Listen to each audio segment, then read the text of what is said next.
Welcome to your personalized deep dive. Today we're looking at something causing a bit of a stir in Formula One George Russell's contract, or, well, lack of renewal at Mercedes. That's right. You shared an article from F1 Blogs dated May 10th asking why it's strange he hasn't renewed yet. And it is strange. Yeah, it really is. So our plan today is to unpack this, look at Russell's performance, why Mercedes might be hesitating, and what this could mean for, the rest of the grid. Exactly. It's a puzzle. You've got a driver performing well, consistently. Yeah, let's start there. The performance. Fourth in the Drivers' Championship currently. Behind only the McLarens and Max Verstappen. For a team like Mercedes right now, that's solid. Very solid. You'd think so, wouldn't you? Delivering results week in, week out, pretty much. Absolutely. He's proving he can lead the team, especially, after Lewis Hamilton's departure. He stepped up. Which brings us back to that F1 Blogs article they call the delay strange. And, well, it feels that way. Why wouldn't you lock down your top performing driver? Well, this is where it gets interesting.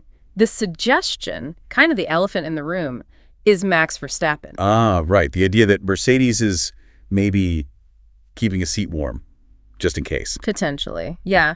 The article hints that Mercedes might be holding off, waiting to see if Verstappen actually becomes available. There's talk about a decision window around, the summer break? July, yeah. That's often when things start moving. Exactly. So Mercedes might be playing the long game, keeping their options open for arguably the biggest name on the grid. And F1 Blogs brought up comments from Martin Brundle, too. Oh, yeah. Brundle was quite clear on Sky F1, mentioned in the F1 Blogs piece. He feels Russell absolutely deserves that new contract based purely on how he's driving. He used that word strange, too, didn't he? Especially because Mercedes also manages Russell. He did. Found the whole thing odd. Praised Russell for driving wonderfully, for, taking advantage of everything available with the current car. So Brundle's clearly in the camp of reward the performance you have. Definitely. And his view highlights the central question here, doesn't it? Do you reward the proven, consistent driver in your car now? Or do you gamble on the potential availability of a generational talent? It's a massive gamble if that's what they're doing. Risking unsettling Russell. It is. It puts Mercedes in this holding pattern, weighing Russell's known quantity against the maybe, just maybe, of landing Verstappen. High stakes. So what are the potential ways this plays out? The F1 Blogs article touched on a couple of scenarios. Yeah, a few possibilities. One is things resolve and Russell stays, maybe alongside Kimi Antonelli, their junior driver. Yep. That seems perhaps the most straightforward path if Verstappen stays put. Okay. But what if not? Well, the other scenario is Russell starts looking elsewhere. The article even speculates about Red Bull as a potential, if maybe unlikely, landing spot. Wow, okay. That would shake things up considerably. Russell potentially moving teams. It would send ripples through the entire driver market, absolutely. So the key takeaway here, reading between the lines of the F1 Blogs piece, is really about the tough nature of F1 contracts.